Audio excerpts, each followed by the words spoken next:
And welcome back to another episode of the On the Sideline podcast with Kyle and Jackson. How did I forget who we are? Anyways, hello and welcome back to another episode of the On the Sideline podcast with Kyle and Jackson. I am joined here, as always, by the man who, after seeing how well the Dodgers played, kind of says, you know what, maybe it's best the Red Sox chose this year to have a down year. I was very disappointed. I know in the past we've had a beer for a bad loss. I went a bit above and beyond for this one. Very disappointing loss. Kyle, what were your thoughts as I drown my sorrows?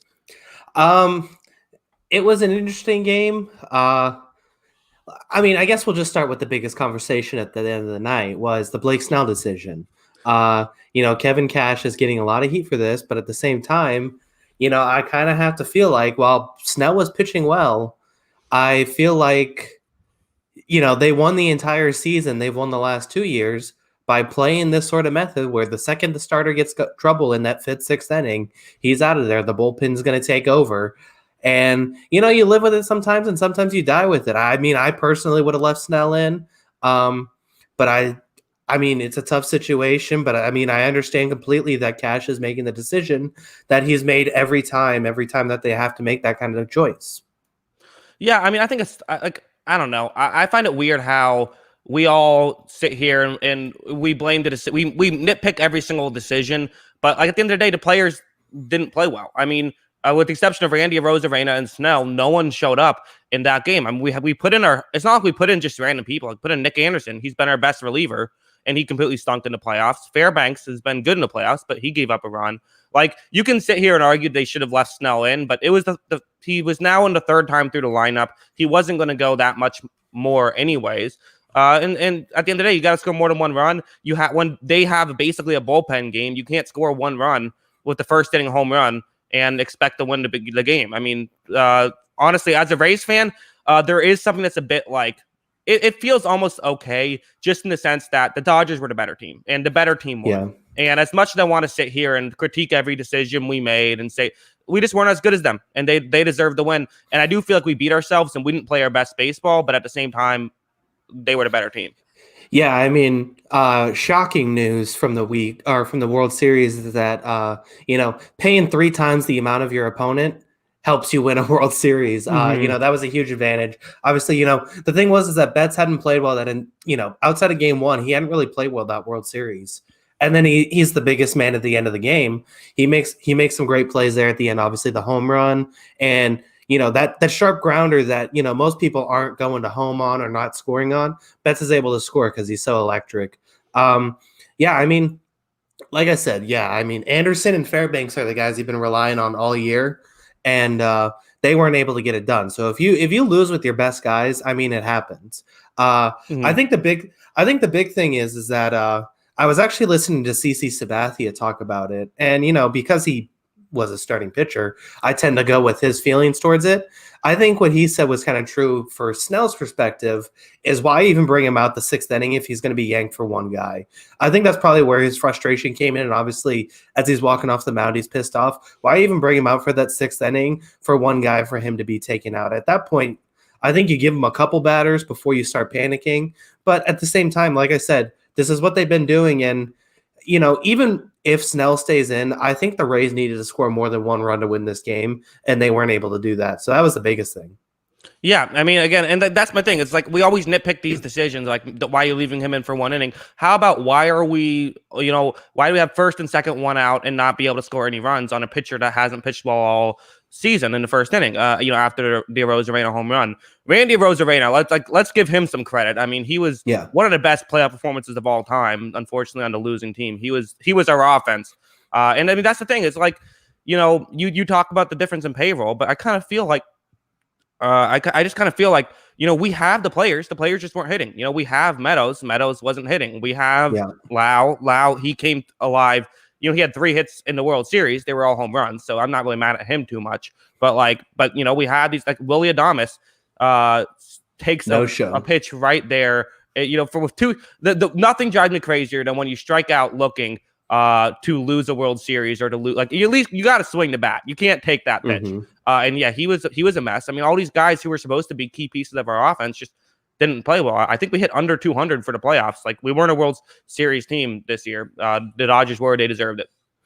Yeah, and give credit to the Dodgers bullpen in this one too, because I was a little worried with the opener, because the tough thing about openers is that if they lost this game, it's like, what do they do with this? What do they do game 7? It's like they kind of have to have Buehler go 6 innings if they lost this game, because they use so much of their bullpen. But those guys all came out and balled out. And I did like a lot of what Dave Roberts was doing. He was kind of riding the hot hands, and he wasn't afraid to go with Urias for 2 1/3 innings, which I think is huge, because Jansen has struggled. He's not the same guy he was before. And there are some managers who probably would have said, that's my closer, that's who I'm sticking with in the 9th inning. But he had the guts to put that 24-year-old back out there, and he delivered. Yeah. Well, yeah. Congratulations to the Dodgers. It sucks, but good for them. Let's talk about football now. Let's forget about this. Let's go ahead. We have the picks. If this is the first time checking the picks show out, thanks for joining us. We appreciate it. The way it works is we will go back and forth, selecting games to give to the other person. The other person then has to pick that game, and we go back and forth until we have picked every game of the week. Right now, Kyle is currently, I had the score wrong. I wrote it wrong. Oh, no, I have it right. It's because its lowest score is better. So Kyle has had 18 misses. I have had 15 misses. Key miss there was one. I had the Bears. It's very high in the Bears beating the Rams. That did not work out well for me. So you are still behind, although it's much closer now. You were going to get the first pick. Which game do you got? All right. So a couple different games I feel like I can go with. I'm going to go with this one. I'm going to give you this team again. They just hurt you. I'm going to go with New Orleans at Chicago for your first pick. 2 teams that I don't think everyone's completely sold on. Yes, this is a good one. I like this. These are 2 teams that I feel like, they're teams that have been weird, right? Where at times they've looked great and at times they've looked very poor. So it's hard to really get a good gauge of these 2 teams. I think that if I have to pick, which I do, because that's how this game works. I think I'm going to stick with Chicago. I've already said Chicago, I think, is a good team. I think they're better on defense, and I still think that they'll find ways to generate enough points. I'm going to go Chicago. I could easily see myself getting wrong. Yeah, so the Saints have quietly won 3 in a row, I think, and I don't think anyone's convinced with any of the 3 wins. But at the same time, I think it's fair because, you keep talking about this. We keep talking about the Saints offense. They were a little more explosive last week. I give them credit for that. But at the same time, I think this Bears defense is it's just a different animal. How are they going to be able to stretch the field, extend plays against this Bears defense? I could see it going either way. I'd probably lean New Orleans just because I don't trust a lot of that Bears offense to be able to get, 15, 20 points. But I think this is kind of a toss-up. Yeah, no, I think it'll be interesting. I think for Chicago, probably what their mindset is going to be when they're on offense is they're going to probably try and get some chunk plays, throw the ball deep. We've seen New Orleans they will make those mistakes deep down the field with their sort of cover 4 scheme or cover 2, cover 4. Usually you think that's a good thing, but they've struggled with deep ball. So it kind of baits you into going shallow, but actually deep ball can be the way to attack that defense and just try to get a few chunk plays. And then trust your defense to not give up much. And for the Saints, again, I think a lot of people are still. I think the Drew Brees not throwing the ball down the field is still a thing. But listen, Brees is a smart player. I just think the problem is, I think he might have to take some chance in this game because Chicago's not going to make a lot of mental mistakes. It's hard to outsmart this defense, so it should be an really interesting matchup with Brees and the Bears defense. Yeah, I definitely think so. I think it'll be interesting. Did you hear the rumors today? Speaking of the Saints. Which rumors? Stephon Gilmore for a 2nd and a 4th round pick to New Orleans. Is that just rumors? Rumors. So it's not. So there's just like thoughts about that could happen. Yeah. So Gilmore put his house up for sale. Okay. And all the New England reporters picked up on it. And then I started hearing a lot of noise about Gilmore for a 2nd and 4th to New Orleans. Yeah, I mean, he wouldn't be ready to play this Sunday, obviously, for New Orleans, but that's a dangerous cornerback duo. Yeah, that's interesting. I mean, I would be interested to see if they did that. I almost wonder if they would just try to change their defense on the fly. That's interesting because I mean I don't think they're going to have him in just sort of this zone coverage team. I think they probably want him to do what he does best, which is play man, take away other team's best. That'd be interesting. And I mean, yeah. Well, I mean, we'll talk about it more if it happens, I guess. But that would be an interesting move. But for now, he won't be playing next week, so I'm still going to go with Chicago. Yeah, that's fair. I think it'll be interesting. I think Michael Thomas is still out, so RIP to any fantasy owners who drafted him in the first round. Yeah, so I think it's going to be an interesting thing. I don't know if New Orleans is going to have enough big plays to be able to win this game, but Chicago is the definition of no big plays on offense. So it's going to be it could be an ugly game. I could be very low scoring, but I could see either team winning this one. Why I gave it to you. Right. Yeah, exactly. That's a good one. I could definitely see it going either way as well. Let's go to another one. This is the thumbnail image. Pittsburgh, Baltimore. This is going to be a very exciting game. The undefeated Steelers versus the team that had the best record in the league last year. What is your thoughts? Who is going to win this one? I am going to take Baltimore. I think that they're a better team. I think that they're a more complete team. I think they've kind of been the sleeping giants so far this season. I think they're kind of coasting a lot through this year. But I think when it matters most, I think they have the more talented football team. They get Yannick Ngakoue for this game, which is almost unfair that this team is getting Ngakoue. And I think that they're just going to be able to make enough plays on offense. And I don't think, as good as these wide receivers are for Pittsburgh, I don't think that they're going to be able to do enough against this Ravens secondary. So I am taking Baltimore 27-17. Okay, and even coming up with the score as well. Yeah, no, the Ngakoue thing is huge. I mean, that's just the perfect. It's like the one thing they needed, a guy who can consistently beat one-on-one matchups, and now they have it. And Judon's good too. I mean, Judon's not a bad player. It's just I just think adding another guy who's sort of at that kind of level. And of course, they give up basically nothing for him in classic Baltimore fashion. Yeah, I mean, in terms of this game, I think it's interesting because I think this is the kind of thing where I think the Baltimore Ravens are going to have to run the football here. I think that this is not going to be a team that can just sort of have Lamar Jackson carry it by throwing. I think that, again, this is going to be a good team. This is a great defense for Pittsburgh. And I do worry that if we see Lamar Jackson do what he's been doing this year, which is just have him throw the ball 30 plus times and run the ball 5 or less times, turnovers could happen. And listen, Big Ben, he's kind of been this like game manager type almost, but he's been a really good game manager and he's doing a lot well. And to have a new weapon showing up every week, this Pittsburgh team is really good. I wouldn't be shocked at all if Pittsburgh maybe wins the game, even though I do feel like Baltimore is the better team. I just think the matchup favors Pittsburgh. Yeah, I mean, I do think it does favor Pittsburgh a little bit because of that run defense and that they're going to be able to, I think, slow it down. But I don't know. I just feel like Baltimore's better. I mean, I still think Pittsburgh's the third best team in the AFC, but I just feel like until I see it, I still feel like that it's Kansas City, Baltimore. Then there's a gap between 2 and 3. That's just my opinion right now. I think that the Ravens have one of the most talented, if not the most talented roster in the league, especially now that they added a pass rush. And yeah, I mean, I just think they're going to be able to get it done. I think Lamar's going to be able to get some yards here in this one.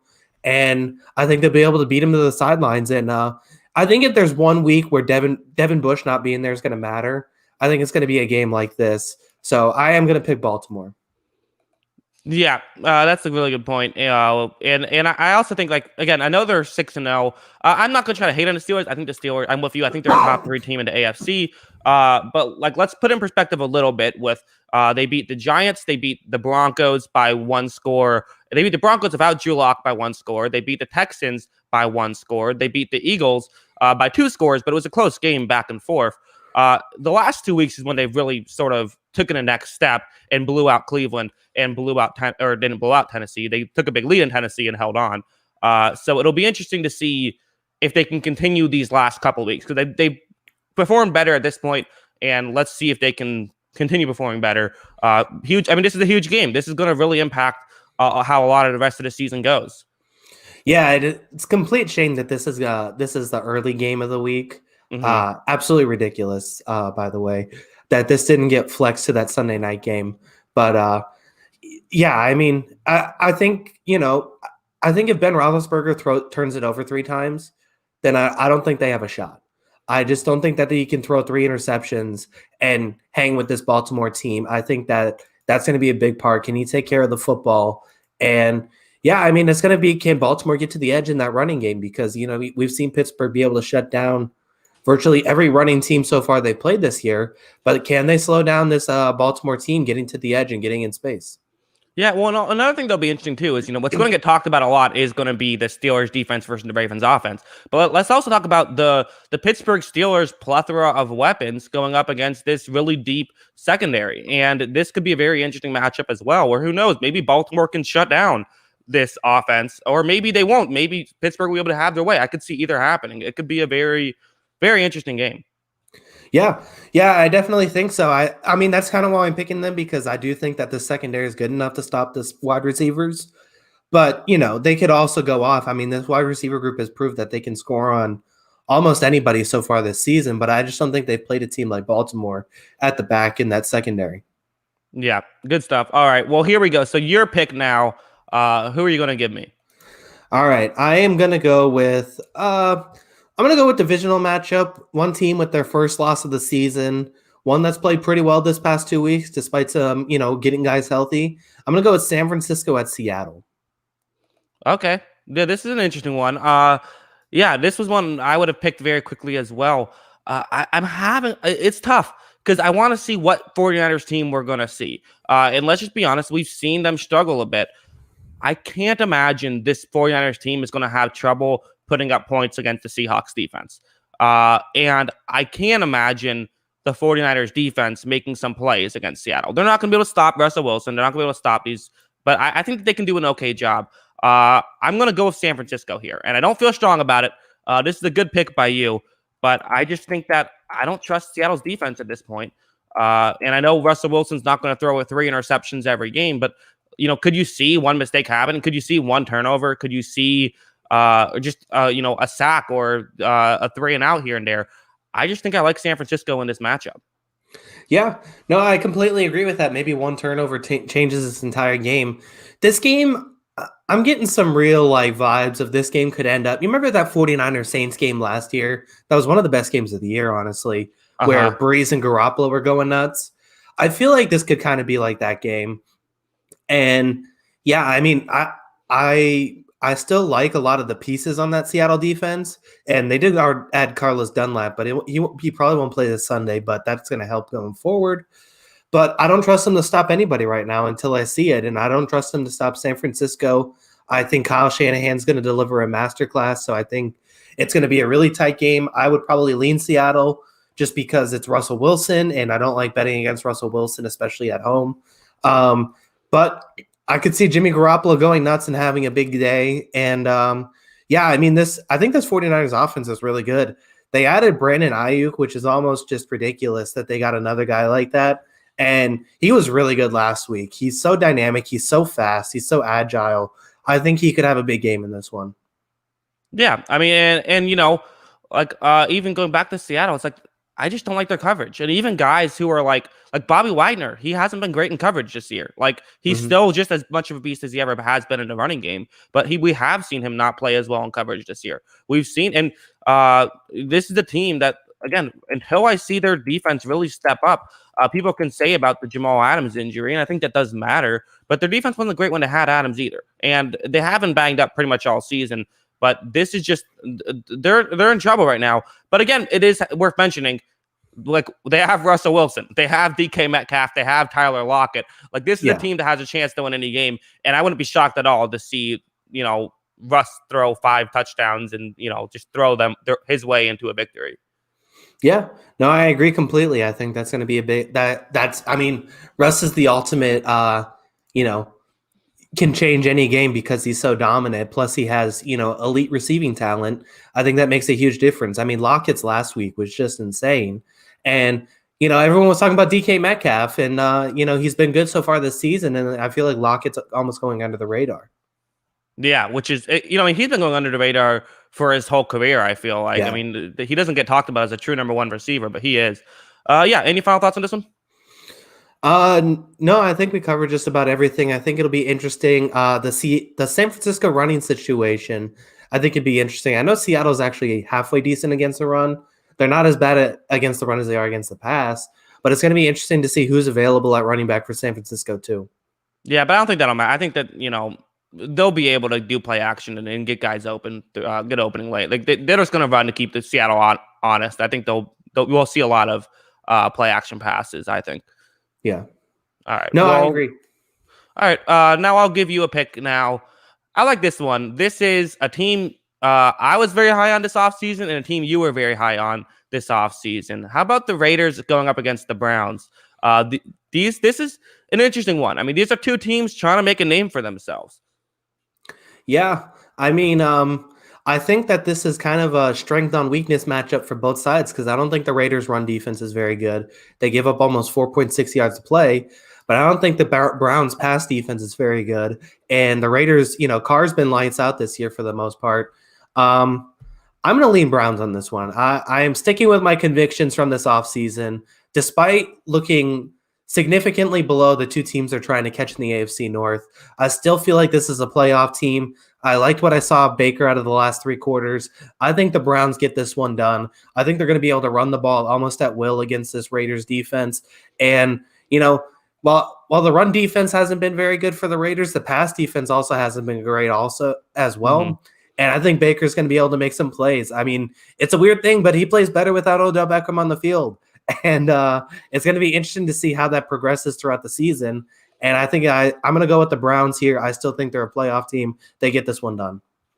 Well, yeah, I find it, there's this narrative. Let's talk about what you said last about does Baker Mayfield play better with Odell? Because I kind of think he does as well. Like I don't think it's that crazy. Like I think people are talking about it as like like sometimes you see this in basketball, like when like a great player gets injured and then that the team wins like 4 straight and you're like, hey, maybe they're better without Kawhi Leonard. It's like, no, they're not. They just won 4 games. Like, but I think in this situation, I do think it helps to some degree for a quarterback, especially someone like Baker Mayfield, to sort of let him just kind of throw to the open guy. Because he's someone where you don't want him to make his decisions too quickly. And he has a problem with that sometimes. So sort of getting him, we saw this with Matt Stafford, right? When Calvin Johnson retired, he became a better quarterback. His numbers weren't as good, but he became a better quarterback because he sort of learned how to distribute it more evenly.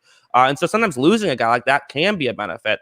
But back to the game, I think that this is the kind of thing where it just feels like there's more ways for Cleveland to lose. Again, I know Baker played great, and I gave him credit. A lot of people said, it was just Cincinnati. I don't care. I think he played well. But couldn't you see? I mean, as for all the faults this Las Vegas defense has, the one thing I feel like they've done a good job is be opportunistic on defense and create key takeaways. And couldn't you see Baker just throwing 1 or 2 bad turnovers, just like he did the last time he played a very different Raiders team? Yeah, I mean, I 100% think so. I think the big thing that's going to happen for the Raiders, though, is that if they're not able to slow down this running game, they're not going to have to use Baker Mayfield a whole lot, and I think that'll change a lot of things. The other thing is, too, you talked about trying to speed up a lot of Baker's decision-making because he isn't very good when he has to move a little faster. The Raiders are bottom 12 of the league, it looks like here. I'm trying to read, and they don't have the numbers to it. They have bottom 12 in the league in pressure rate. They got to find a way to put some pressure on him and get him to throw the ball quicker. It's as simple as that. I think that this defense has some holes, but I do think, Carr's also going to keep them in it. If they get a couple turnovers, Carr has definitely proved this season that he's able to get some points on the board. That could be the huge difference. Yeah, and it's a good thing. I mean, I also do think that this should be another one that should be high scoring. I think it should be a very good game. For Las Vegas, do you go all? It's hard because it does. You're right. It's strength versus strength. Like I keep trying to think about like, well, it's the Browns offense versus the Raiders defense, and then it's like it's just positive. But then you look at the Raiders offense versus the Browns defense, and it's positive. So it's really hard to give to really figure it out. I just feel like I trust the Raiders haven't been perfect either. They've made some bad turnovers in the fourth quarter, but I just think that I feel like it's more likely that that Cleveland screws things up than Las Vegas. Yeah, I mean, I definitely think that's fair. We've obviously been high on the two different teams here in this one, so I mean, it's only fitting that we're going the opposite sides. But yeah, I mean, I'm going to lean Browns here because I think they'll be able to control the top clock and the tempo with their run game, which is where they're at their best. This might be a game where you look at the over-under, though, because I think right now, let's see, it's 52.5. I'm willing to bet that this is going to go over 52.5. I think there's going to be a lot of points on the board in this one. You know what? I think it'll go under. I think it'll go under because I think teams are going to run the ball a lot in this game. And so I think sometimes these are the kind of the trap games where you want to say over because both offenses are great. But I think I could see this not getting too many possessions in this one. I mean, that's fair. Yeah. But I mean, I think they're going to capitalize on a lot of their possessions is the reason I think. Yeah. And that's true. I mean, you could see a turnover, that can really help over under. So, yeah, we'll see. I think I might stay away from that one. But yeah. All right. So now it's your turn to give me a game. All right. Let's see here. I'm going to go with this one. A team I talked about as sneaky good. I think that they're getting better too. They've won a couple in a row. Indianapolis at Detroit. Yeah, this is a good one. This should be a good game. Who thought Detroit this late in the season would be playing a meaningful games? Week 8 now. Yeah, I mean, yeah, you know, I've been a bit impressed with what Detroit is doing. I think I'm more impressed with what Indianapolis has done so far this season. I think Indianapolis is the better team. I think that they have a better defense. I think they have a more well-coached defense. But the problem is that the Lions, as we've seen, they will just have these select games where Matt Patricia actually gets the game plan right. You know, for all of the critiques, I mean, he was the one who came up with the initial game plan that led to the Bears being able to shut down the Rams the first time, and then the Patriots borrowed that game plan and shut down the Rams in the Super Bowl. I mean, I'm not going to, Bill Belichick added to it, of course, but he laid the blueprint down. He has had some really great game plans in the past. You could see him finding a way to get past Philip Rivers. Honestly, this is a very basic team, so it's not like there's too much to. And I almost feel like that's the worst thing for Patricia is when you have just a basic scheme of we're going to run the ball twice and then throw it, because then he just loses his mind and starts trying to come up with all these harebrained schemes instead of just telling your linebackers, hey, try not to fall for the play action. So I think this is going to be a Colts win. But again, I feel like with the Colts, you could see Philip Rivers throwing away any game. And with the Lions, you could see Stafford winning any game because like we saw last week. Yeah. No, I'm on the fence about this one. I feel like that this could be derailed pretty quickly if Philip Rivers just has turns into bad Philip Rivers pretty quickly and, is just turning the ball over like candy. I think it's going to be interesting because I do think Indianapolis is the better team. I think they're the more complete team. I think that Detroit's going to have a tough time trying to establish any sort of running game against this team. But yeah, I mean, if it comes down to it, though, you're feeling more comfortable with Matt Stafford than Philip Rivers, and that could be the biggest difference. We've seen quarterbacks change these games, and like you said, Patricia just needs to game plan and get a couple turnovers. I could see this offense for the Indianapolis stagnating pretty quickly with the right game plan. Yeah, I think that's it's a lot of good stuff. It should be interesting. I mean, it's a lot of interesting stuff. Yeah, I don't have too much to add here. Any final thoughts on this one? No, I mean, I'm excited for the game, but yeah, I think it's going to be an interesting clash between can the Lions offense produce enough against this Colts defense, which has been very good this season, and can Detroit muster a few turnovers? I think that's going to be the big thing because Philip Rivers has proven that he can keep lesser talented teams in games. I like this Lions team, though. I think they're going to make the playoffs. I mean, wow. I really do, man. Lions. Let's see here.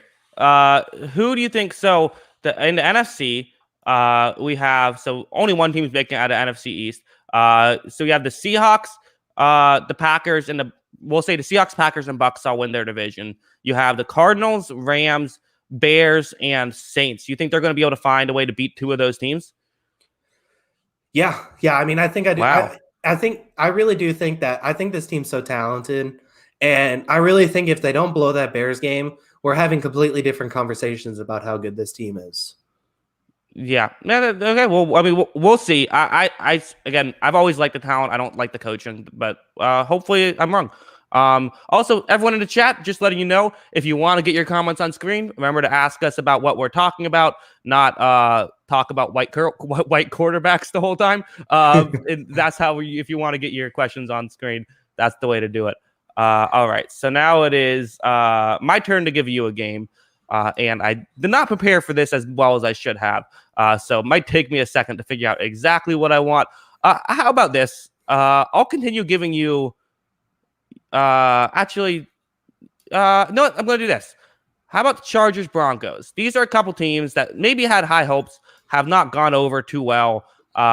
Two young quarterbacks with big arms. Who do you have in this one? Yeah, this is an interesting game. I think I'm going to go with the Chargers here. I just feel like there's way more upside with this team right now, especially with what the Broncos have been dealing with so far this season with injuries. Yeah, I mean, I don't know. I think that Justin Herbert's legit, and I think they get it done. And I mean, I have legitimate concerns about Drew Lock in this offense being able to score enough points. I think that Lock can easily be put into a couple situations where he turns the ball over. And I think, like I said, I just believe in Herbert. I think he's going to get it done. I think Keenan Allen's going to have a big game. I'm going with the Chargers. Yeah, I think the Chargers are the right pick. Though I think again for the Broncos, they went from a team that was going to try to contend for the playoffs to now they're seeing what they got. They're seeing what they got, and not in just Drew Lock, but a lot of their young players, seeing what kind of roles these guys can play. And I mean, for the Chargers, I feel like they're still trying to win games. Like I think that this is more. I think the Chargers are more focused on winning than the Broncos. And what I mean by that is that I think that if there's a certain situation, Denver might say like, well, let's see what we have with this guy. Let's make sure we get snaps from certain young players. Whereas I think for the Chargers, they're just completely coaching as though this is just, week one where they're just trying to win the game. And yeah, I think Herbert's really good. And I think that this Broncos defense has been underwhelming. I know they've been hurt, still been underwhelming.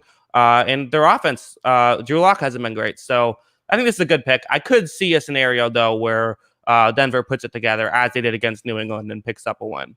Yeah, I mean, I think that both of these teams are solid, but yeah, I'm gonna rely on the talent of Los Angeles right now to get this win. I just think that right now with the guys out for Denver, that I think that Los Angeles is more talented and more capable of winning. Yeah, I think that's true. But again, divisional matchups, never know. All right. I don't have too much to add for this one. You want to give me a game now? No. Oh, I guess I can give you a game. Yeah. Well, what do you mean? No? Why were you going to say no? Distracted by the chat. I'm sorry. All right. Here's another interesting divisional matchup. I think it could. Wait. Let me. Now I see what distracted you. Patriots' new mascot in the super chat. Speaking of thick, Kyle, when are you dropping your OnlyFans? Yeah. When are you going to make the shift to OnlyFans, Kyle? I mean, I can talk about the Patriots on OnlyFans if you're interested in that. I can go for hours and hours. Some say I can't stop. Just a machine talking about the Patriots. If you want my OnlyFans account on that. Anyways, thanks for the super chat, by the way. Yes, appreciate that. Yeah, so we're gonna go divisional matchup here. I am gonna go with a game that I think is gonna be pretty interesting. Carolina got the edge in the first matchup. I'm gonna go with Atlanta at Carolina. Okay, I like this one. This should be a good game. I think Carolina is this is interesting, right? Because Atlanta has looked better since getting rid of Dan Quinn. Big surprise there. I do think this is a team that I could see surprising. I could see Atlanta winning this game. It's a divisional matchup. I could see their defense playing a lot better. Their defense has played a lot better since getting rid of their defensive-minded head coach, Dan Quinn. I also think that this is the Carolina Panthers offense that knows exactly how to beat any defense, and they're going to get points. And I think they have more talent on that side of the ball. On the flip side, I think this is going to be another high-scoring game. But I do think that I trust Matt Rule more than any other coach in this game right now, in this particular game. So I think that I'm going to go with coaching here. I think that's the biggest lopsided thing there. Yeah, I mean, I trust Matt Rule a lot too, and I think the big thing with this one, when they played earlier in the season, is they had no answer for Robbie Anderson and DJ Moore. Like you said, I think they've been better the recent weeks, but I still don't think they have an answer for Robbie Anderson and DJ Moore, who could have 2 more big weeks in this one. We keep looking at the Panthers as this team that, does have, is, I think, lacking some talent still. But I think they're just a good football team and they get it done. Although they've lost the last couple of games, I still think they're good enough to win this one. I think that they're able to, put some pressure on Matt Ryan, and these wide receivers have a big game. I'd go Panthers. Yeah. I mean, but again, I do still trust Matt Ryan. I think there's a lot of firepower on offense. I wouldn't be shocked if they can do it. But, this Panthers defense has looked a lot better. And they're kind of that defense where they have some really good players. But for the most part, I think we were kind of down on them because they don't necessarily have these studs at their positions. But they have guys who can play and they have guys who know their role. And it kind of reminds me of some of these like worser New England Patriots teams where it's like they don't necessarily have like a bunch of talent, but they're just guys who know what their job is and know how to do it. So Carolina's been impressive this season. And I think after, another year when their young guys get older and they can add more talent, this is going to be a dangerous team to watch. Yeah, no, I 100% agree. So I think it's going to be, I 100% agree. I think that the Panthers can win this one. All right. Well, let's move on now. So now I'm going to give you a game. I will go with, I thought about doing this one earlier. I'm going to do it now. How about Patriots Bills? This is a game where I think the Bills are going to be, I believe the Bills are favored. I don't have the lines up now. But this is for New England. This is kind of one of those, they're desperate right here. They need this win, and you could see them maybe just going all out, getting a perfect game plan. The players being more focused, really focusing on this one because they know they need this win. So who do you have for this one? So let's see here. I think last time I checked, I believe Josh Allen is 0-5 against New England. 0-6 against New England. Well, something like that. Yeah. I mean, yeah. I am. I'm going with him, baby. I'm not giving up yet. It's must win. We get it done.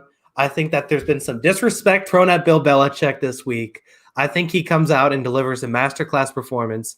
Like I said, my number one rule for quarterback is don't be dumb. Josh Allen makes a lot of dumb decisions. You know who isn't dumb? Bill Belichick. He's proven that time and time again. I think we're able to make some plays here. You know why Chase Winovich hasn't been on the field the last 2 games seemingly at all? It's because he's saving them up for this game against Buffalo. Let me ask you. Wait, let me cut you off. Bill Belichick. You say your number one rule for quarterback is don't be dumb. Is Bill Belichick playing quarterback this week? No, but he's the head coach. Because Cam Newton doesn't make dumb mistakes. He's perfect. Yes, he right, is. I forgot. He's going to have a big bounce back game. This Bills defense can't defend anybody. We're going to have a huge rushing performance. Josh Allen's going to turn the ball over 3 times. I got Patriots 20-17 with the upset, baby. Okay. Do you want to go? You want to add an extra point to this? If you get it wrong, it's 2. If you get it right, I get a point. No, I don't. Okay. It's all just confident. You're talking yourself into it at this one. Yeah, I mean, listen, I'm riding with my team here, okay? Yeah, I love it. For the record, I love it. Game. This is a must-win game. I think if they lose this one, I'm willing to say that this season's over. But yeah, I think that they show up in this one, get the 2017 victory, and then maybe the Patriots team comes alive. If they lose, I think it's over. Yes, I think I see AJL 2020 in the chat says Bills 56, Pats 3 at halftime. So I see he's predicting a big Patriots comeback to win that one. No, I mean, I think this is going to be, it's kind of the thing where it's like, are you really going to count out the Patriots here? I like Buffalo, but Buffalo defense has been bad. It's looked a little better. It had a really good game against the Jets, but it was the Jets.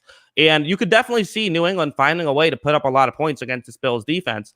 And for Josh Allen, it's what it always is. Don't be stupid. Don't make these dumb decisions. Relax. You're a great player when you're making good plays. So stop. Just if you can try to cut down on the dumb ones, you're going to do a good job and you're probably going to win this game. But every time he plays New England, he just like freaks out and, thinks he has to be perfect and thinks he has to make these incredible plays to beat New England. And he doesn't. He just has to play good to win this game. And so if he does, I think Buffalo finds a way to win, but that's a big if. Yeah, I mean, so I think it's going to be interesting. I think that, in all seriousness, I think the interesting thing about this game is that the biggest weakness where the Patriots defense has regressed this season is without those linebackers, they clearly can't stop the run. Jeff Wilson was having a big game against us until he got hurt. Buffalo hasn't really shown that they can run the ball much. I know Zach Moss had a solid 7 carries, I think, last week, but they haven't shown that they can run the ball a whole lot. And our secondary is still pretty darn good. I think Jonathan Jones has looked very good this year. J.C. Jackson continues to be one of the most underrated cornerbacks in the league. I think when you hear all this Stephon Gilmore talk of a trade, I think it's because they feel like J.C. Jackson can step up as that number 1 corner. Jason McCourty probably should play a little less. But besides that, I think this secondary is still pretty good. And if they're going to try and challenge that secondary and aren't able to run the ball against our front 7, I think that we're going to be able to make plays on defense and get stops. I think it's going to be interesting. We got to muster 17 points on offense, though, in this game. We got to find a way to put a couple drives together. I don't know if we can. I don't know if this defense or this offense is good enough, but we have to find a way to put together, 2 or 3 scoring drives, get 17 points, and then hope our defense comes up with a couple big plays. I'm a bit surprised. You think that if New England scores 17, they win this game? Because I think that they have maybe a 10% chance to win if they score if they get up 7 or they score only 17. If the offense scores 17, it would include maybe a defensive touchdown or 2. Okay, well, that's again. This seems like a lot has to go their way. I see. Again, AJL, which wild profile picture, by the way, says I think the Bills will win 100-40, but they only score safeties the entire time, no touchdowns, no field. That seems reasonable. Hey, AJL, if you want to bet right now, I will give you Bills plus 60. But going back to what you said, I mean, you're right though. I think you're right. I mean, the Patriots, this is a 5-2 team against a 2-4 football team. A lot does have to go right for the Patriots to win this game. Now, I think they're capable of it going right because I do think, like I said, this defense matches up pretty well with the Bills' offense. So it's going to be interesting to see how they go. If they're going to challenge the secondary, I think the secondary might be able to make a few plays. They got to figure out how to run the football on New England. Well, that is a good point where it's we have to see how this Buffalo Bills wide receiving group, I've been a bit disappointed with these past couple weeks. And even against the Jets, they weren't great. And part of me wonders, it's like we always blame the quarterback, but there have been moments where this wide receiving, for 2 weeks now, one of them was Kansas City, so I don't put too much against that. But against New York too, they weren't able to get too much open. And Diggs has kind of reverted back to his Minnesota Diggs, which is still good, just not not what he was looking like at the beginning of the season. And so part of me wonders, just can this New England secondary shut them down? And the Bills can't run the ball. I mean, they have not been able to run the ball very well. Maybe I should say they can't run the ball, but they need to figure something out. So I wouldn't be shocked at all if New England wins this game. But I think they're still going to have to score more than 17. But you're right, maybe a defensive touchdown. I think if New England wins this game, it's because Cam Newton is able to have success on a defense that's been up and down for Buffalo. Yeah, I mean, I think that's fair. It's I don't know what's happened between week 1 and 2, Cam Newton, or even week 3. He looked pretty good against the Raiders too, I thought, at times. It wasn't a complete performance from him, but I thought he looked good at times against the Raiders. Early season Cam Newton to post-COVID Cam Newton, I don't know what's happened. It looks like he struggles to throw the ball 10 yards. I don't know what's happening with that, but yeah, he's got to figure out a way to get it done because we quite honestly need him. We don't have the wide receivers. We don't have we don't have a backup quarterback who's very good. Jared Stidham's thrown 4 interceptions on 27 pass attempts. So yeah. I think that they can pull off the upset and maybe get back into this and, keep themselves alive in the playoff picture. But yeah, they do need a lot to go right in this one. Yeah. No. I mean, I think that the way they have success with Cam Newton is to have Cam Newton run the ball. I mean, week 1, he was running the ball every play.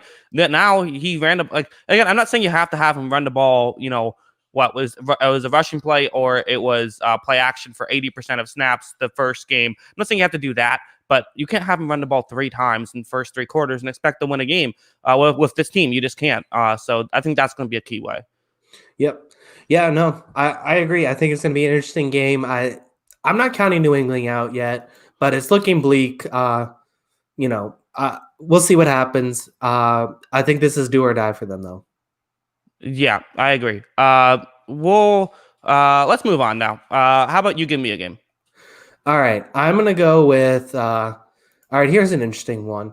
The first game for one Tua Tagovailoa, Tua against the Rams. Who are you picking in this one? I like this. I was thinking this was one I was going to think about giving you as well. I am going to go with Rams. I was impressed with what they were able to do against the Bears. I'm impressed with what they've been able to do all season. And meanwhile, the Dolphins are starting a quarterback who's never played an NFL game before. He technically came in relief against the Jets for a few snaps. But I mean, he's gonna have some rookie mistakes. There's gonna be some growing pains. And this Rams team is good. They have a great. Everyone talked. Everyone sort of, I feel like, is talking about their offense. Their offense hasn't been really that great. I mean, it's their defense. Their defense has been just as good. They've been a very complete team. Their defense has had some really great moments, and I could easily see them taking advantage of some rookie mistakes from Tua. And unless every now and then there's that rookie first game magic, like we saw, with Daniel Jones against my Tampa Bay Buccaneers. Baker Mayfield in that night primetime game against the Jets. Sometimes it happens. I don't think it'll happen this time. I think this is going to be an LA win. Yeah, no, I mean, I agree with that. I mean, we talked about it a lot last week in the build up to the Chicago Los Angeles game. I really like this Rams team. Jared Goff makes no sense. I talked about this a lot of how I feel about the Rams. It just really kind of depends on which Goff shows up.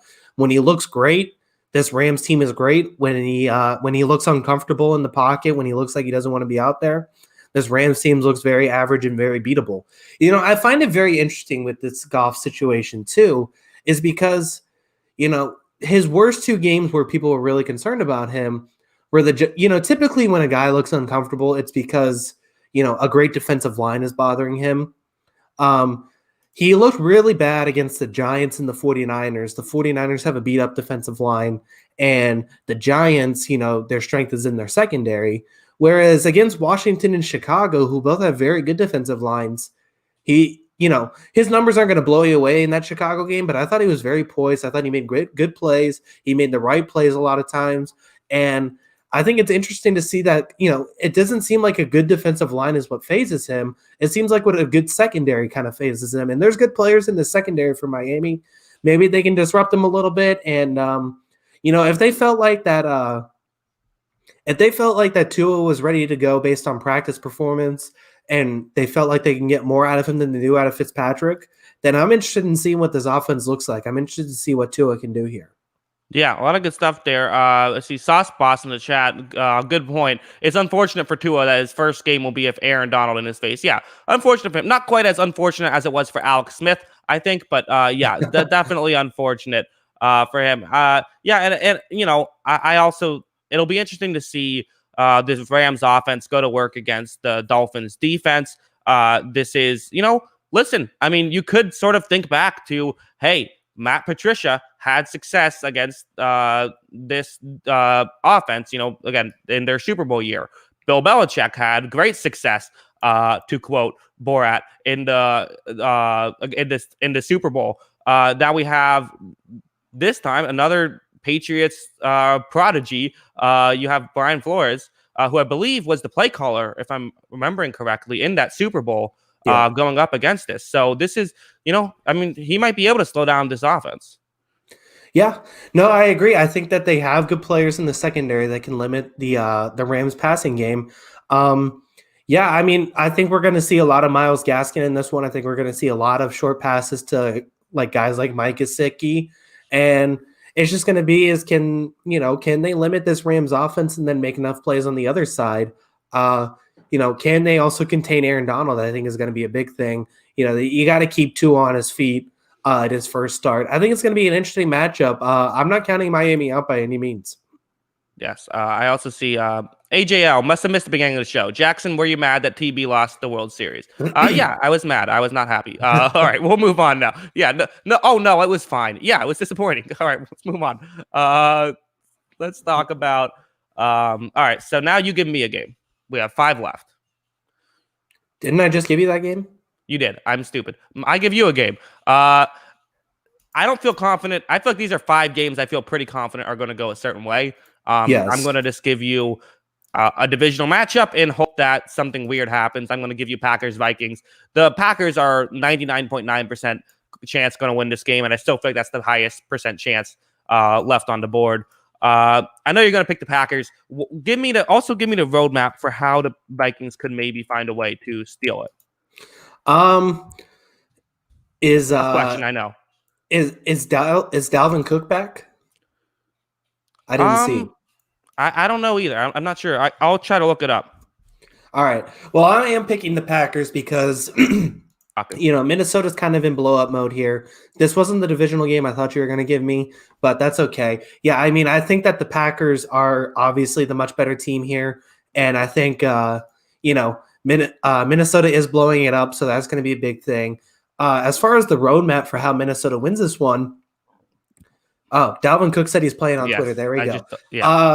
I mean, this is exactly. I'm a big Pepper Jack guy. Yeah, Pepper Jack is good. Absolutely hitting the wrong comment there. I also like blue cheese, constantly underrated too. Anyway, so the way that the Minnesota Vikings win this one is that the Packers' run defense is atrocious. They are not good at stopping the run whatsoever. Dalvin Cook has a big game. He gets a bunch of yards. He gets a bunch of scores. He keeps Aaron Rodgers off the field. That's how the Vikings win this one straight up, but I don't think it's enough. Yes. Blue cheese, hella underrated. So I'm glad we got our priorities straight here. Blue cheese. On this one. That's a good point. And, with Cook playing, and honestly, the Vikings, as we said before, Kirk Cousins is a different quarterback when he has a running game. And we could see this team find a way to score points. But, I mean, the best way that we've seen to slow down Aaron Rodgers is what Tampa Bay did, and that's have really good cornerbacks who can, create disruption. That is not going to be Minnesota. No, Minnesota is going to have a hard time with this. Their defense, it's just not a great defense. And I think this is going to be kind of similar to what happened the first time they played, where I think Green Bay is going to end up winning this one like 45 to like 31 or 28. Like both teams are going to score, but it's going to still be a blowout, I feel like. Yeah, no, I agree 100%. I talked about Dalvin Cook going off. He could still have like 160 yards in this game and they still lose just because the Packers are that much better of a team. I think Aaron Rodgers has a big day, like you said, that without the good cornerbacks on Minnesota, I just don't see anything that any way that they do this. All right, so I actually forgot to bring this up for the Indianapolis segment. Has a player ever won comeback player of the year from just sucking the year before? Or does it have to be injury related? Well, I feel like it's like not designed to be injury related. Like it's designed to be like it can happen, but I just think that I just think that like it always ends up being injury related because of the way football works. Yeah. I mean, because the Xavier Rhodes thing is just weird. How he's just all of a sudden come alive. And he's actually looked pretty good for Indianapolis. But yeah, they have no corners in Minnesota. I think it's a problem. I mean, I'm still gonna go with Green Bay, but watch out for Dalvin Cook, I guess. But I just think Green Bay's way better. Yeah. Not too much arguments there. All right. Now you give me a game. I tried to trick you earlier. All right.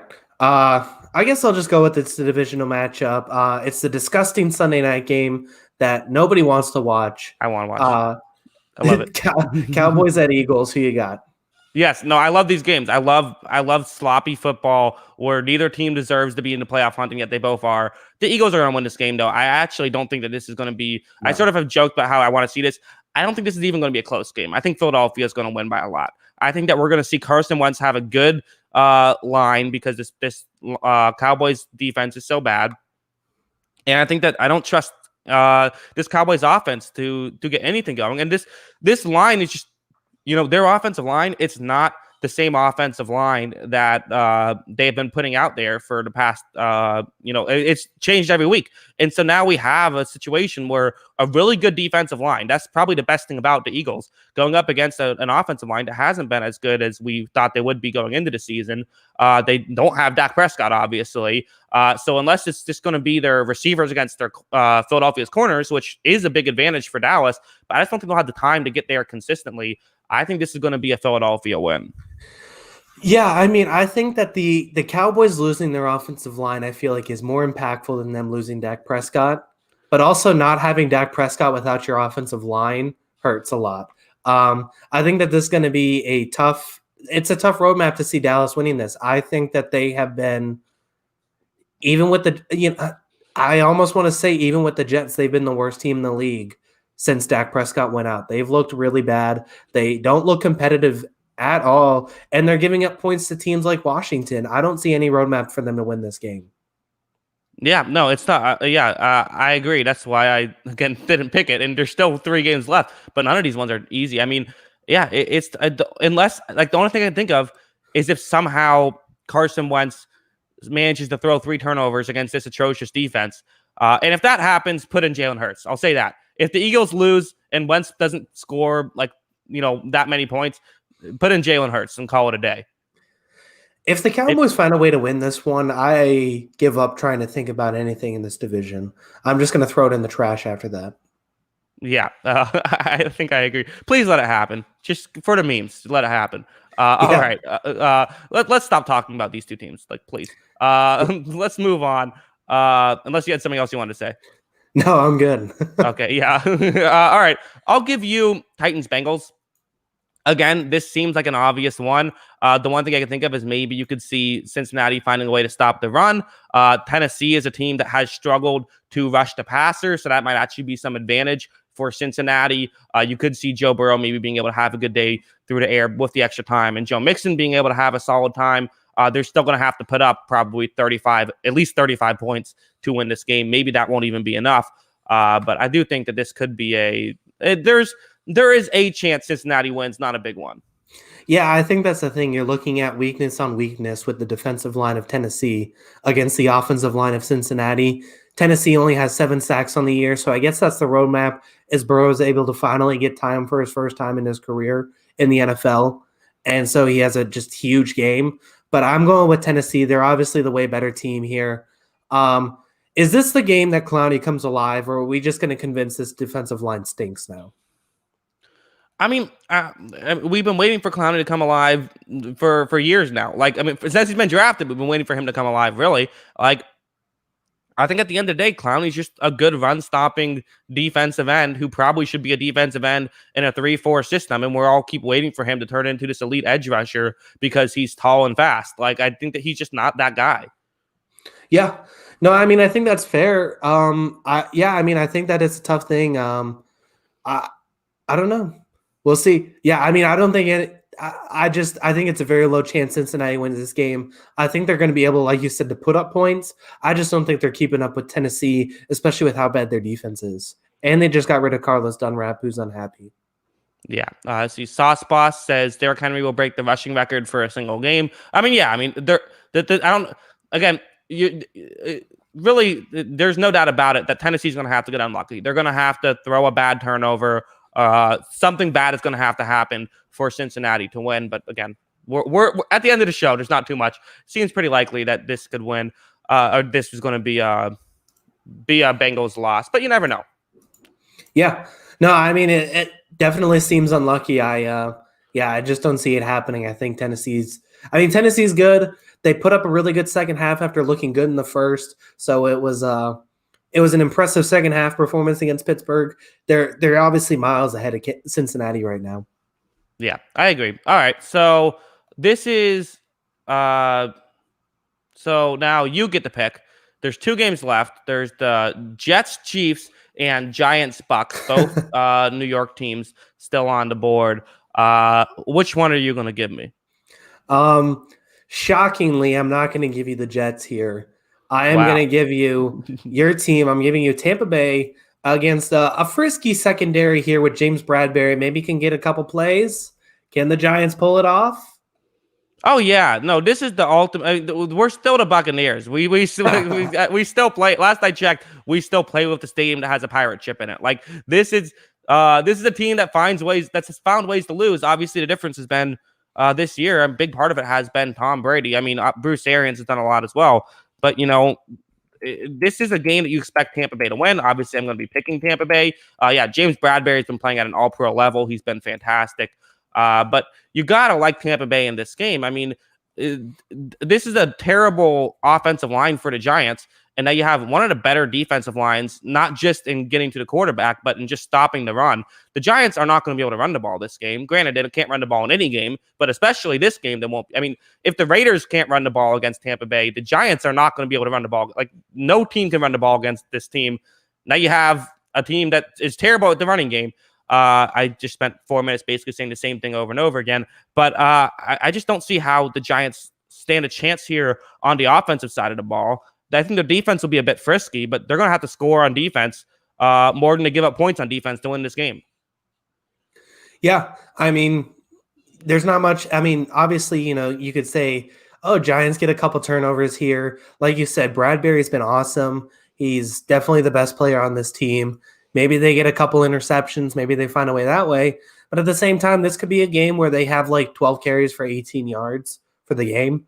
And I think the biggest problem is that they're so hell-bent on running the football and establishing that run game, and they just don't have it.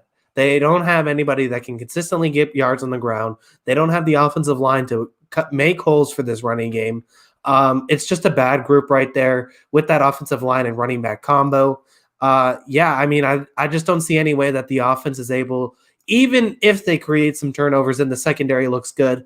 Although the biggest thing, like with Brady, it's not typically a great secondary that slows them down. It's the great defensive line, and their defensive line isn't as good as their secondary. I think Brady's going to be able to still kind of pick them apart. And yeah, I just don't see any way they keep up.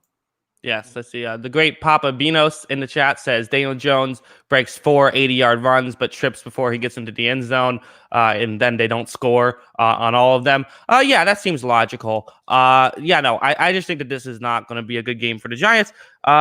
Honestly, like, again, even if you want to see like the turnover thing, if you were to tell me before the game, new rule, the Giants are going to get 3 extra possessions. Giants are going to get 11 possessions. Tampa Bay is only going to get 8.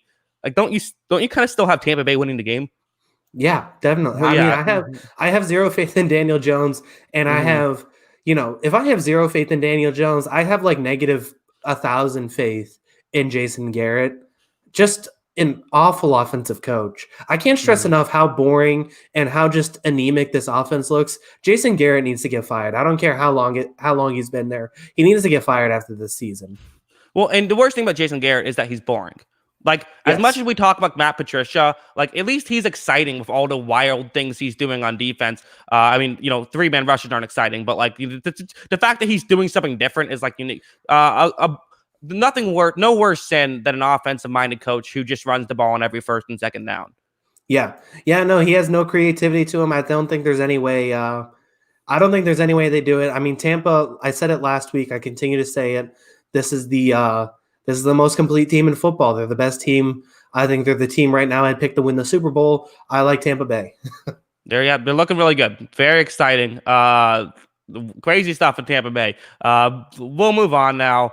Your pick. This is a tough one. Not sure what you're going to go with here. Jets, Chiefs. So here's the thing. I'm trying to remember. I believe the line was, do you have the line? I see right here it says 19.5. I know some places have had it over 20. If we say 19.5, is that enough? Will the Jets cover a 19.5 point spread? I mean, I still wouldn't bet it. I mean, I'm like 6-1 so far this season, just simply betting against the Jets. Yeah. So, I mean, that says a lot about this team. I mean, the one thing I did actually consider, because I think I saw I could get a plus 20 some places. As far as betting goes, let's see here. Oh, I can get plus 21.5. So I actually considered like a 3-team 10-point tease.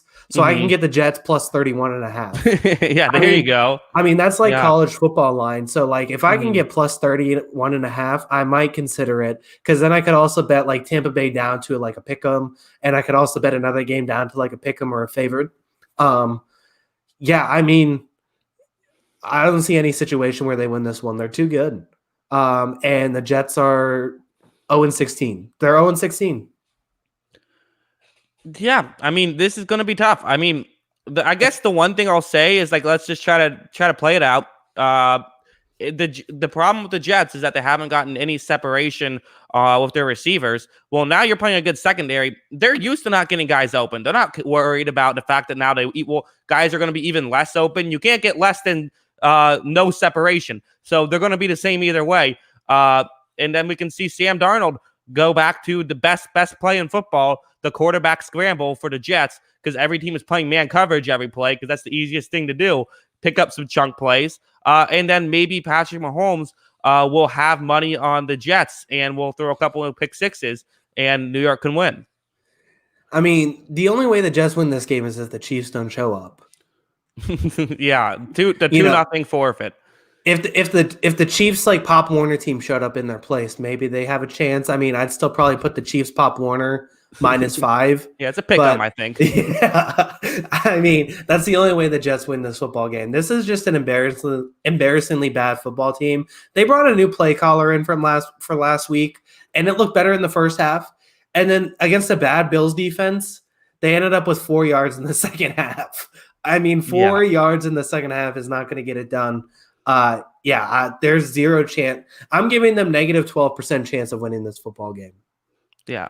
If Kenneth Lee says if the Jets win, are the Chiefs eliminated from contender consideration? I think they should just be eliminated in general. Just they can't make the playoffs if you lose to the Jets. Yeah, you're suspended for the rest of the year. If the Jets win this game. Sorry, Mahomes. That's the rule. Yeah, I think so. We'll see. That one should be fun.